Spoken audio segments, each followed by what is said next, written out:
Сәлем достар, бұл Шабыт толып подкасты. Бүгін біз барлығына ортақ тақырыпты талқылайтын боламыз, яғни шекарасыз өмір. Жоқ деп айта алмау, өзіміздің жеке шекарамызды қоя алмау жалпы. Бұл көпшілігімізде кездесетіні анық.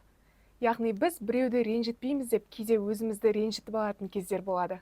Бүгін осы тақырыпты кеңінен талқылау үшін студиямызға қонақ, психолог Гүлназ Төлеухановна келіп отыр. Қош келдіңіз. Сәлеметсіздер, қайырлы күн. Рахмет шақырғандарыңызға. Бүгін барлығына қызықты тақырыпты талқылаймыз, сондықтан шайларыңызды дайындап, экран алдына жайғасаңыздар болады. Алдымен ең негізгі сұрақ, адамдар неге жоқ деп айта алмайды? Бала кезде бізде тәрбиелейді, ұят болады, жаңағыдай жаман бала боласың, сен жоқ десең деген сияқты, сен жақсы болу керексің. Яғни бізде барлығын жақсы жаман деп бөліп тастаған. Бала кезде соны прививать етеді да, балаларға навязывать етіп, сен жақсы болу керексің. Сол жақсы болу, қабылдану, бізді жақсы көрсін деген мақсатта біз жоқ деп айтуды білмейміз, ұяламыз. Барлығын ұяттың рамкасына басылып тастайды. Бір себеп, көп себептердің бірі қабылдану, жақсы көру. Менде бір ситуация болады, жиі қайталанатын. Адамдарға жоқ деп айта алмаймын, көбінесе адамдардың ситуациясына кіруге тырысамын да. Өзіме қатты қиын болып тұрғанымен, сол адамды көбірек ойлап тұрғандай боламын. Не үшін екенін білмеймін, яғни бұл табиғи нәрсе ма, барлық адамда ортақ болатын, әлде тәрбиеге байланысты қалыптасып қалған мінез бе? Яғни сіз өзіңізге ұнамайтын жерде жоқ деп айту, яғни жалпы жеке шекараны қоюдың, бұл жеке шекараға қатысты да бар, яғни 4 түрі бар. Пассивный, агрессивный несі бар, позитивный түрі бар, яғни как положено болу керек, осылай айтылу керек. Жоқ, мен былай істей алмаймын, жоқ, маған бұл ұнамайды, ендігіден былай қайталанбасын деген сияқты. Бұл ең қалыпты әдісі. Ал кейде ол мүмкін емес болған кезде біз агрессия қолданамыз. Ол да нормально. Для начала мен кейде оны даже можно деп айтамын. Агрессия арқылы шекара қою, потому что бізге әбден шекара қоя алмаған кезде жеке шекараны біздің әбден үйреніп алған адамдар бізге қайта шекараны бұзатын болады. Сол кезде кейде агрессия арқылы қою керек болады шекараны. Не үшін сіз қоя алмайсыз? Ол сұрақ уже сізге. Не үшін сіз жоқ деп айта алмайсыз? Жоқ десеңіз не болады?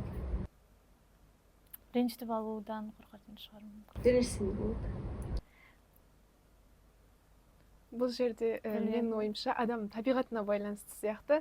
Мысал үшін бізде Иргиза өте ақкөңіл, өзінен бұрын басқа адамды ойлап тұратын, үнемі сондай бір ақкөңіл жанда. Сол үшін кейін артынан өзі зардап шегіп жатады. Ол не только ақкөңіл, бұл жерде біз мынандай теманы аламыз. Треугольник Карпмана деген бар. Драматический треугольник Карпмана. Яғни треугольниктің астында жертва тұрады всегда, спасатель, агрессор тұрады, қазір көп айтылады. Именно треугольник осылай тұрады, жертва ең астында тұрады. Ол неустойкий всегда, былай тұрған треугольник, яғни спасательский режимға көшеді адам, жертва режиміне көшеді, одан кейін барып агрессияға көшеді. Мен мысалға қандай мысал келтірсем болады? Мысалға домохозяйканы алайық, күнделікті үйде тамақ істейді, бәрін күтеді, қонаққа келген бәрін күтеді. Ол соңында барлығы оны қалыпты нәрсе сияқты қабылдайды. Так и должно быть, все. Ешкім рахметіңді айтпайды, так и должно быть. Потом ол ренжіп бастайды, маған ешкім рахмет те айтпайды. Ол спасательством рөлін өрді, одан жертва болып бастайды, маған ешкім рахмет айтпайды, мне благодарны все, то все. Другие одан келеді да, кешкісін бәрі жұмыстан келгеннен кейін нападать етеді. Уже агрессордың рөліне көшеді. Мен деген сендерге бәрін істеп жатырмын, ал сендер маған не істейдіңдер? Вы такие неблагодарные, то все уже ұрсып, қырылысып, бәрімен одан кейін қайтадан отырады. Ай, мен неге бәріне ұрыстым екен? Той, мен неге бүйттім екен, сөйттім екен? Опять спасатель. Сол треугольниктің ішінде, получается, айналып жүреді. Ол бізде айтсақ, біздің қоғамда классика жағынан. Сол треугольникті айналып жүреді. Но одан әрине шығуға болады. Жалпы адам өзінің кейде эмоциясын білдіре алмай, ішінде сақтап, біреуге деген реніші болсын, немесе бір айтқысы келетін нәрсесін кейде ішінде сақтап қалатын жағдайлар болады. Ол барлығымызда болады шығар. кейде ұнамайтын нәрселерді айтқымыз келмей немесе айта алмай соны ішімізде жинап сақтай береміз. Бұл қаншалықты зиян, яғни біздің психологиямызға қалай әсер етеді? А, кез келген айтылмаған нәрсе іште жинала береді. Ол психосоматикалық аурулар тудыруы мүмкін бізде. Бірінші кезекте, екінші кезекте, яғни пассивный агрессияға алып кетеді. Обида, іште жинала бересің. Мысалға сізбен жақсы араласам, бірақ айтпаймын еш нәрсені, ренішімді ішінде ұстап жүремін. Соңында яғни накоптың жинақталған обида болады, іште өкпе жиналып қалады. Жалпы өз эмоцияның 7 түрі бар болса, соның біз негативный эмоция дейміз ғой. Негативный эмоциялар жинақталып қалады. Хотя эмоциялар негативный деп бөлуге болмайды, жақсы жаман деп бөлуге болмайды, но біз солай қабылдаймыз да, біз тағы да жаңағы жеке шекара қоя алмағаннан, тағы да сол жаңағы треугольниктің ішінде айланып жүргеннен, сондайдан яғни көбінесе психосоматикалық аурулар тудырады. И агрессия тудырады. Агрессия потребностьтің, өзіңе қажетті потребностьтің орындалмағанынан болатын нәрсе. Бұдан қалай арылсақ болады? Айту. Бізге ауыз не үшін берілген? Айту, жеткізу. Және ең бірінші сондай эмоцияларды айта алмаған кезде мен позициясын айту керек. Маған осындай сезім тудырып тұр, менде осындай эмоция тудырып тұр. Мен қалай істесем болады? Маған мына сөйлеген сөзің ұнаған жоқ. Маған мына істеген ісің ұнаған жоқ. Менімен келесі жолы былай істеме. Яғни сен бүйттің деп біз нападать ететін болсақ, ол айтатын болсақ, ол нападение сияқты болады, яғни агрессивно болады. Ал мен позициясында айтылған нәрсе всегда экологично болады. Яғни сіздің айтуыңызша, біреуге ұнаса да, ұнамаса да, сен өзіңнің ішіндегі затты айтуың керек, сыртқа шығаруың керек. Мен позициясында айтылған нәрсе ешкімді ренжітпейді негізінде. Ал егер сіздің айтқаныңызды екінші адам дұрыс қабылдамаса, сіздің айтқаныңызға ренжіп қалса, это его проблема. Главное, сіз өзіңіздің ішіңіздегі сізге ұнамайтын нәрсені айттыңыз. Сізбен олай поступать етуге болмайтынын айттыңыз. Енді осы эмоцияны шығару үшін қандай жаттығулар, әдістер бар ма? Эмоцияны шығаруға, мысалға біз ұсынатын нәрселеріміз в основном енді жаңағы негативный эмоция дейміз, соларға спорт, би, жаңағыдай караоке айғайлап ән айту. Жалпы спорт түрлері негізінде эмоцияны шығаруға жақсы көмектеседі. Ал енді жеке шекараны қалай реттеу керек, оны қалай бастаған дұрыс, осы жайында айта кетсеңіз. Шартты оны созып, мына істеу керек, былай істеу керек. Жоқ, таңдау жасау керек, өзіңе не қажеттілігін туралы анықтау керек, шешім қабылдау керек болды. Ал болады ол былай айтқанда негізі оңай емес қой бір жағынан. Ол бала кезден қалыптасқан нәрсе. Шешім қабылдау ең главный нәрсе болады. Кейде мен даже қыздарға айтамын, қыздарға задание беремін. Спорт түріне, бокс, күрес, дзюдо. Яғни мынандай пример бар. Ата-енесімен қарым-қатынаста, сондай болады. Жеке шекарасын қатты нарушать етеді. Кейіннен айтасың, сен барда боксқа бар, күреске бар. Адамда мысы пайда болған кезде, яғни жаңағы күрес түрі, спорт түрлерінен адамда мыс пайда болады по-любому. Энергетически сезіліп тұрады адамға, саған тиісуге болмайтыны. Сондай әрекеттерде адам уже сенің шекараны бұзбайтын болады. Бір жағынан бұл ата-анаға да байланысты болуы мүмкін ба? Әрине. Ол ата-ананың тәрбиесінен, отбасындағы тәрбиеден басталатын нәрсе ғой.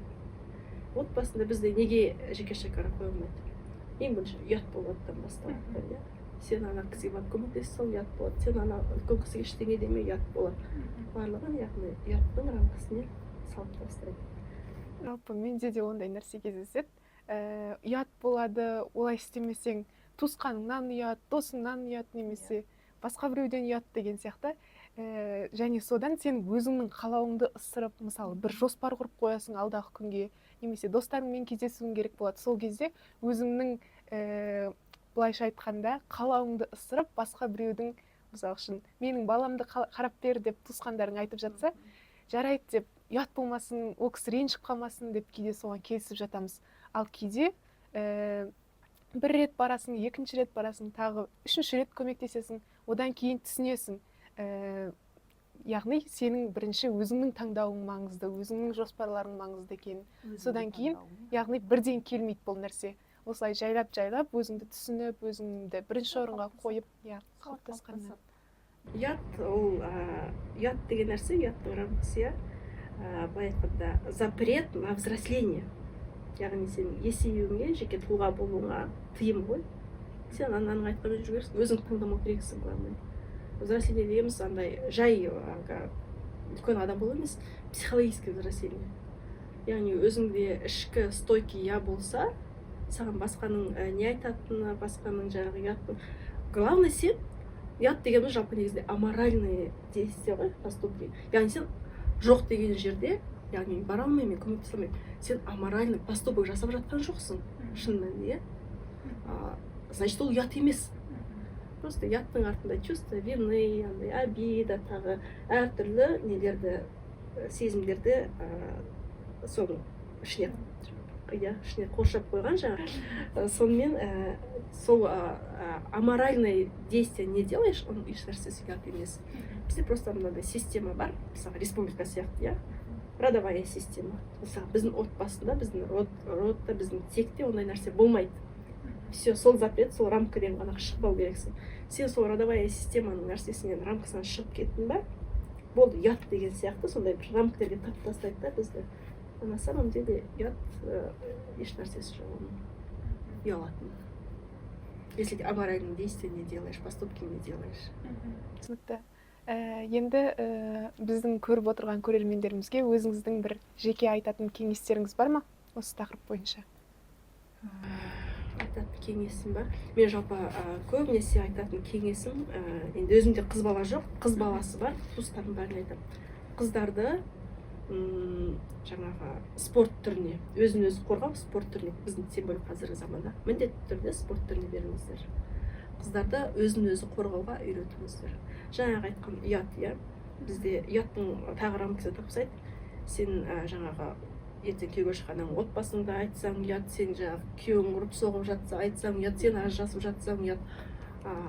Соңында қыздың өліп қалғаны дейді. Енді қыз именно актуальный қазіргі уақыттағы өзекті тақырып қой. Сондықтан сен жаңағы тағы да айтатын, если аморальный еш нәрсе істеп жатқан жоқсың ба, сенің ажырасқанда ұят емес, сенің отбасындағы проблемаңды айтқаныңда ұят емес, сенің жаңағы өзіңді өзің қорғағаныңда ұят емес. Барлығы нормально, тек өзін қорғауды үйрену керек қыздар, мен соны айтамын. Всегда айтатын нәрсем сол, қыздарды самооборона, самозащитаға беру керек кез келген спорт түріне. Подкастымыз да аяқталып қалды. Алтын уақытыңызды бөліп келгеніңізге рахмет. Бізде дайындап қойған кішігірім сыйлығымыз бар. Соны табыстай кетейік. Біздің Шабыт Талк подкастымыздың атынан кішігірім сый, яғни тәтті, үйіңізге барып жақсылап шай ішіңіз. Көп сіздерге де рахмет шақырғандарыңызға. Қуаныштымын сіздермен танысқаныма. Яғни шығармашылықтарыңыз өрлей берсін, табыстарға, биіктіктерге жете берсін. Көп рахмет. Сонымен құрметті көрермен, біздің бүгінгі шығарылымыз аяқталды. Бізді соңына дейін көргендеріңізге рахмет. Келесі кездескенше, қош, сау болыңыздар.